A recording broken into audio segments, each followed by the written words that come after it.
Olá, senhoras e senhores, sejam todos muito bem-vindos ao nosso módulo de redação. Para aqueles que não me conhecem, o meu nome é Rafaela Mota, sou professora de concursos públicos já há alguns anos, não vou falar quantos, não vou revelar a minha idade, brincadeira, 12 anos. E vamos trabalhar agora as técnicas de construção de uma redação.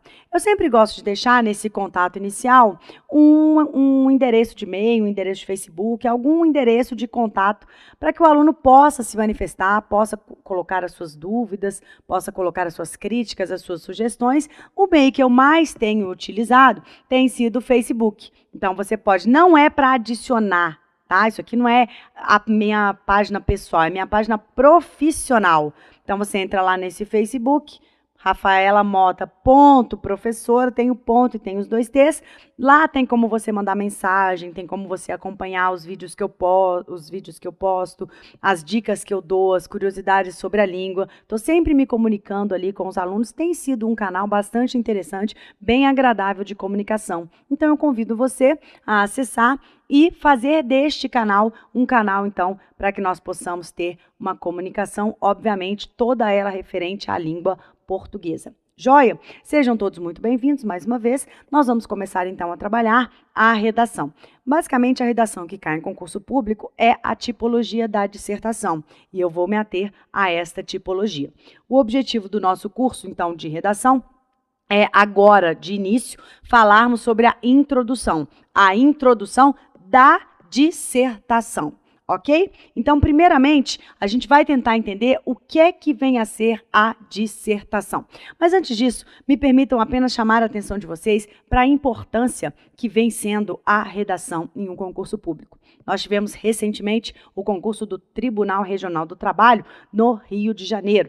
Eu dou aula lá, inclusive presencial, e vários alunos fizeram esse concurso. Para vocês terem uma ideia, edital da FCC, Fundação Carlos Chagas, e no edital havia 10 questões de português com peso 1. E a redação tinha peso 2.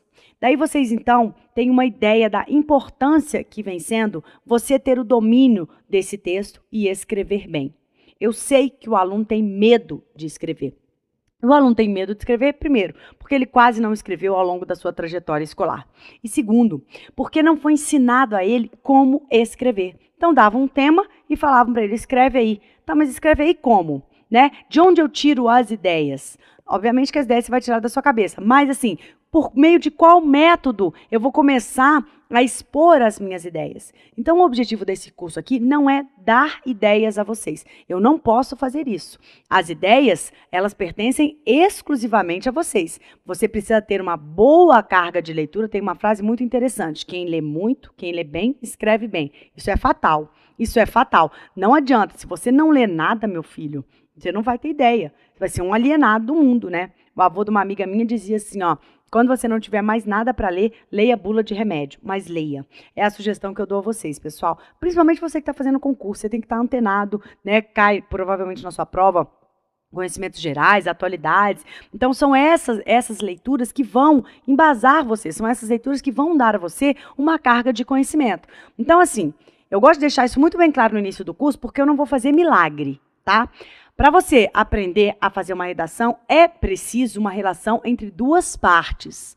Tem a minha parte, que é passar para você a técnica. É um conhecimento técnico que eu vou passar, objetivo, praticamente matemático, cartesiano. Agora, as contrapartidas é o seu conhecimento. Não adianta que isso aí eu não posso trazer a você, eu não posso dar a você. Você tem que correr atrás. Porque senão vai chegar ao final do nosso curso, aí chega lá na sua prova, pá, tema, e você fala, ai meu Deus, como é que eu começo? Não, não. Eu vou te dizer como começa. Eu vou te dizer até quais perguntas fazer para você buscar argumentos. Mas não adianta, meu filho, se você for um alienado, entendeu? Morar no planeta Strubbles, ficar lendo a revista Church, claro que você não vai ter ideias. Então, pelo amor do que você acredita, se situe. Joia, eu deixo isso bem claro mesmo, porque eu não vou fazer milagre, gente. A minha parte aqui é passar a técnica para vocês. Isso eu vou fazer da melhor forma possível, com todo o meu amor, com todo o meu carinho, com todo o meu profissionalismo. Conto com a sua vontade de passar, para que você leia jornais, para que você leia revistas, para que você pegue provas anteriores e visualize os temas que já caíram. Diante desses temas que já caíram, realize dissertações sobre estes temas, joia? É lógico, não vou prometer para você, professor, posso mandar a redação pelo Facebook para você corrigir? Infelizmente não. Eu ia falar, lógico que não, mas pareceria grosseria. Infelizmente não, senhor candidato. Eu não possuo tempo hábil para corrigir a sua redação. Gostaria muito. Tá? Eu posso tirar uma dúvida ou outra e tal, mas é que às vezes tem aluno que é meio folgado, né? Faz 3 redações, a prova é no domingo. Na quinta-feira ele fala, professora, corrige aí minhas redações e vê o que eu posso melhorar. Não dá. Mas uma dúvida ou outra, a gente pode tirar sim pelo Facebook. De repente você, vê o meu parágrafo, escrevi, vê se está de acordo com o que você vem falando lá no atual concursos. Isso aí está disponível e o próprio site do atual concurso tem um canal de dúvida também que você pode mandar, sou eu mesma quem vou responder. Tudo bem, galerinha? Então, sem mais delongas, agora sim, vamos começar então a um estudo técnico. Antes do estudo técnico em si, a gente vai começar a fazer um estudo conceitual. Como na sua prova, a chance de cair dissertação é praticamente de 100%, tá? Então, nós vamos trabalhar a tipologia da dissertação. E aí, galera, a gente vai começar aqui com algumas definições. O que é dissertação? O Matheus vai subir no slide, dando zoom aqui pra gente. Eu coloquei 4 definições, não são as únicas. Se você procurar, cada livro vai trazer a definição de dissertação de um jeito. Eu procurei colocar 4 definições que se complementem, para que você tenha essa visão global do conceito da dissertação. Vamos começar, então, por esse que está aqui em cima, ó, tá? A dissertação é um texto caracterizado pela defesa de uma ideia, de um ponto de vista. Então, eu gostaria que você grifasse defesa de um ponto de vista. E aí, já coloco aqui para vocês a seguinte observação. Galera, o que é um ponto de vista? Gente, ponto de vista nada mais é do que sinônimo de opinião. Você, enquanto ser vivente e pensante do planeta Terra, tem opiniões acerca de vários assuntos. São estas as opiniões que você vai colocar na dissertação. É o que você pensa sobre aquele assunto. De antemão, eu posso então dizer que a dissertação, ao defender um ponto de vista, é um texto subjetivo. Por que razão? Porque, senhores, o ponto de vista nada mais é do que um aspecto subjetivo. Anote no seu material o que é subjetividade. Anote aí, é pessoalidade, é ponto de vista. Então, eu sou subjetiva sempre que eu estou colocando em pauta, explanando o meu ponto de vista. Leia-se, a minha opinião. Inevitavelmente, em uma dissertação, você vai trabalhar com as suas opiniões. Mais uma vez, senhores, esse é um aspecto conceitual. É claro que na técnica, você não deve deixar claro que isto é a sua opinião. Ou seja, estou querendo dizer para você que lá no meio da sua redação você não vai escrever a minha opinião sobre o assunto é essa. Claro que não. Essa sua opinião, ela vai ganhar um caráter de verdade universal. Então, dissertar é você defender um ponto de vista com o objetivo de ganhar. É ser um advogado no meio de um júri. Você está ali para ganhar. Então, é como se as suas ideias fossem as melhores. O examinador não vai julgar, eu sempre deixo isso muito bem claro. O examinador não vai fazer um juízo de valor. E aí eu dou o seguinte exemplo, aborto. Então, caiu lá o tema aborto. Aí vamos imaginar que você seja completamente a favor do aborto. E você é a favor do aborto simplesmente porque você não valoriza a vida humana. E você acha que a mulher tem o direito sim de matar, para você ela nem está matando. Então aí você escreve uma dissertação a favor do aborto. O examinador não vai julgar você como bonzinho ou malvadinho. Nossa, ele é a favor do aborto. Que horror, meu Deus do céu.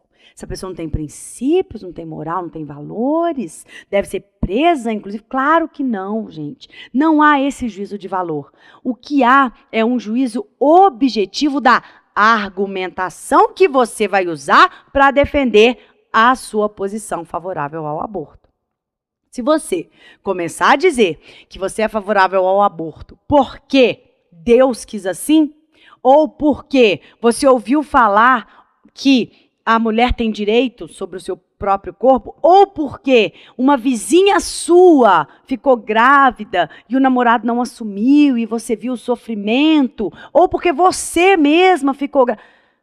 Veja bem, que peso argumentativo isso tem? Nenhum. Ué, professora, por quê? Porque você está me dando observações extremamente pessoais. Você está delimitando um universo que é pessoal, que é mínimo. Quem é a sua vizinha? Mais uma na multidão. Então, esse é um argumento que não tem peso para convencer ninguém. Se você, por sua vez, começa a defender o aborto, dizendo que está provado por pesquisas que mulheres que têm filhos indesejados são mães desleixadas, são mães omissas, são mães que não cuidam dos seus filhos, são mães com uma probabilidade maior de cometer atrocidades contra os seus filhos e que essas pesquisas foram apresentadas na universidade tal, em Londres, porque Londres adora fazer pesquisa de tudo, né? Mas, enfim, as pesquisas mostram que mães que têm filhos provenientes de gravidezes indesejadas tornam-se mães omissas, negligentes e com maior probabilidade de cometer violência contra estas crianças. Olha a diferença do argumento. Olha a diferença do argumento. Ali, na primeira argumentação, a gente falou da vizinha que teve uma vida difícil, né? Agora a gente falou de pesquisas. Pesquisas apontam esses dados. Então, eu estou falando de algo científico, de algo que obedeceu a um método. Foi feito um estudo sobre aquele assunto. Então, é lógico que o seu argumento, sendo o examinador favorável ou contra o aborto, é fato que o seu argumento é algo a se considerar. Você não tem que brigar com o examinador nesse sentido. Você não tem que tentar mudar a opinião dele. A opinião dele vai ser sempre a dele. E ele vai julgar a sua opinião não por ela em si, mas pela maneira como você apresenta a sua opinião. O que eu estou querendo dizer para vocês, senhores, é que não há juízo de valor. Então, pouco importa, num português assim bem quase que chulo mesmo, pouco importa a sua opinião. O que importa é como a sua opinião aparece. Porque é aquela história, você já viu um bom advogado num júri? Gente, ele tira pedra, ele tira leite de pedra, né? Eu ia falar, tira pedra de água, não tem nada a ver. Ele tira leite de pedra. O cara transforma abacaxi em diamante. Eu nunca vi um trem desse. Então, quer dizer, a maneira como você vai articular suas ideias, a maneira como você vai apresentar aquelas ideias, isso vai ser importante para o julgamento. Portanto, o seu ponto de vista, ele sempre estará presente.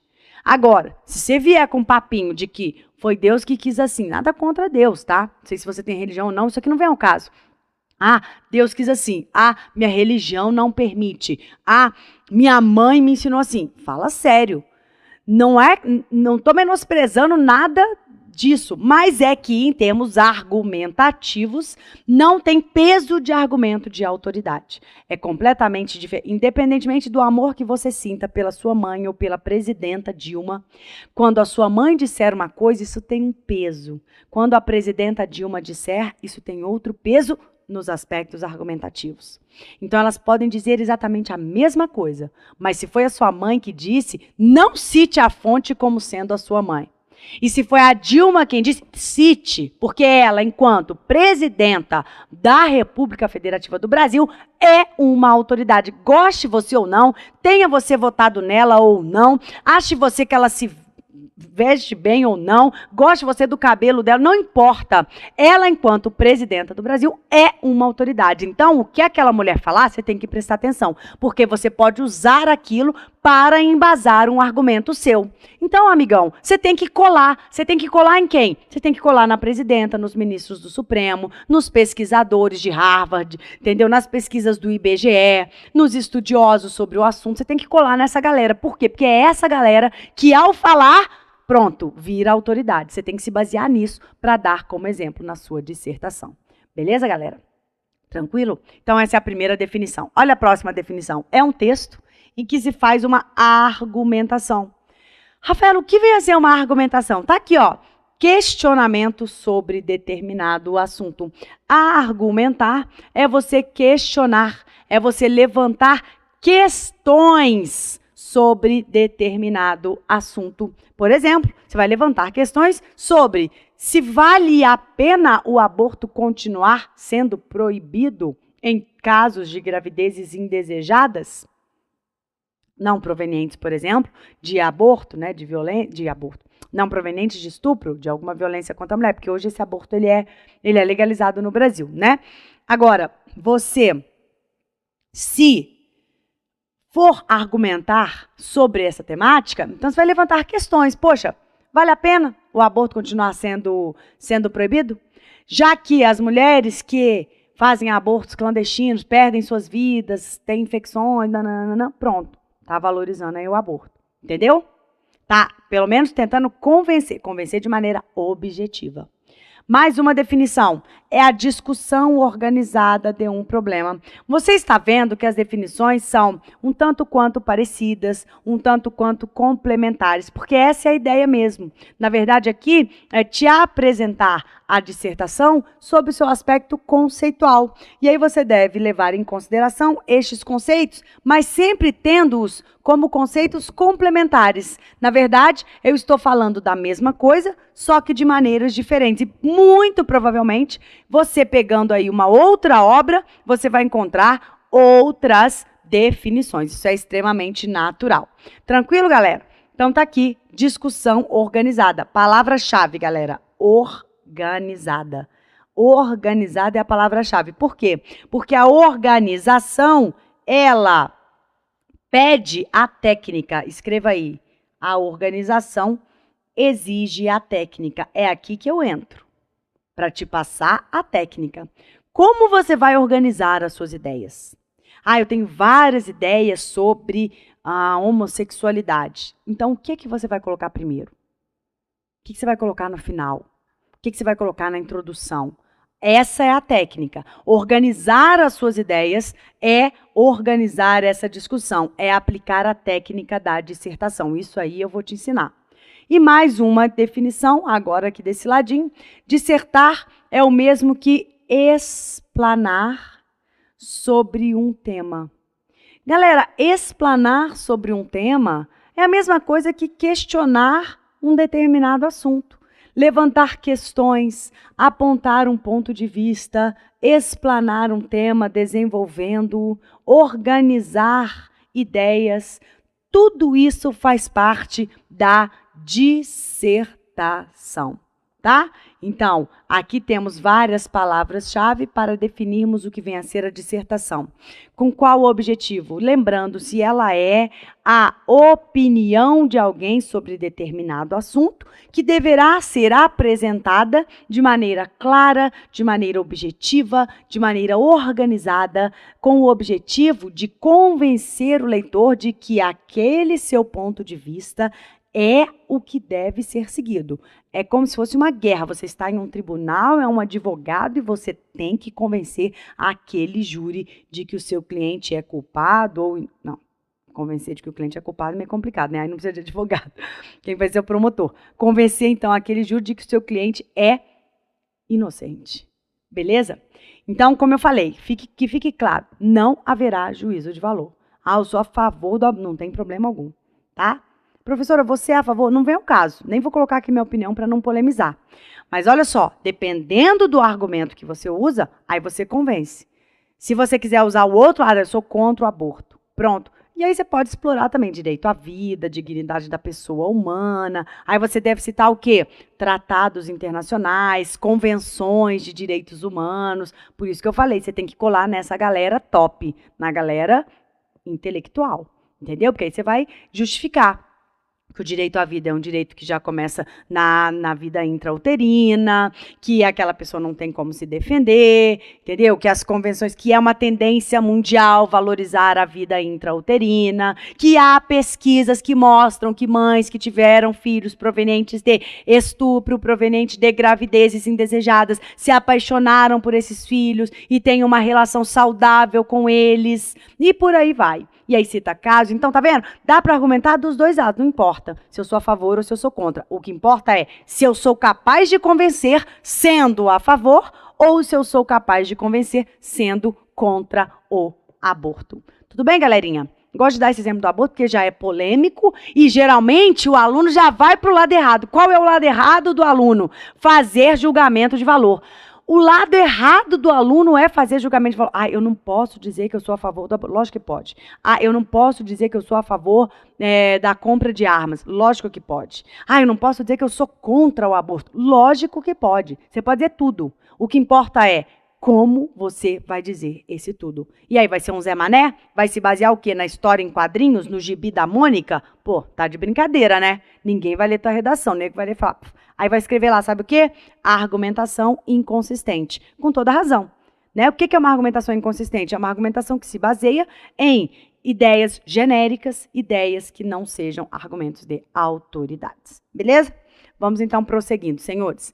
Nós vamos tratar especificamente da dissertação objetiva. Claro que se existe a dissertação objetiva, existe também a dissertação subjetiva. Mas eu não vou falar da dissertação subjetiva porque não quero que você faça isso na sua prova. Por que você não quer, Rafaela? Porque a dissertação subjetiva enfraquece a sua argumentação. Se eu comecei o nosso curso falando exatamente que o seu objetivo ao fazer uma dissertação argumentativa é convencer, se você for para o lado da subjetividade, você vai enfraquecer os seus argumentos. Então, eu vou colocar para você a dissertação objetiva, porque é esse o caminho que a gente vai seguir para escrever o nosso texto. O que ela faz? Ela transmite conhecimentos de um modo geral e busca ensinar diretamente, com verbo na terceira pessoa. Então, você vai grifar o seguinte: transmite conhecimentos, coloca aí, de um modo geral, você vai grifar conhecimentos e vai grifar geral. Lembra que eu falei? Geral. Pesquisas mostram que a pesquisa generaliza. Mesmo que a pesquisa pegue uma parte, né, daquela população, a pesquisa generaliza. Aí, por que transmitir conhecimentos de maneira geral? Qual que seria o contrário e, portanto, o equívoco? Transmitir conhecimentos de maneira particular. É quando você fala da sua vizinha. É quando você fala de você.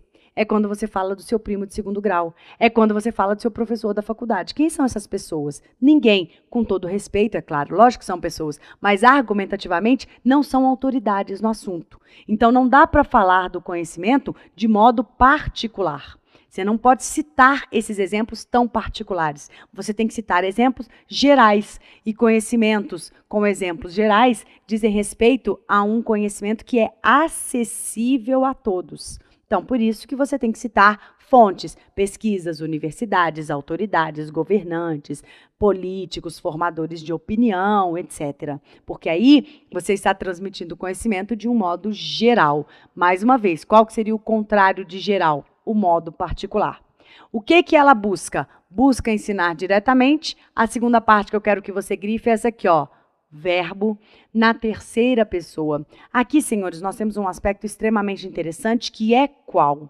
Gramaticalmente falando, quando eu escrevo em primeira pessoa, eu, Rafaela, penso assim, assim, assim, nós fomos lá, eu fui lá. Quando eu escrevo um texto em primeira pessoa, eu dou a ele um caráter subjetivo, gramatical. Isso enfraquece a minha argumentação. Qual é o objetivo? Na dissertação, o seu ponto de vista, ele tem que ser revestido, ele tem que ser maquiado, ele tem que receber uma máscara de caráter universal.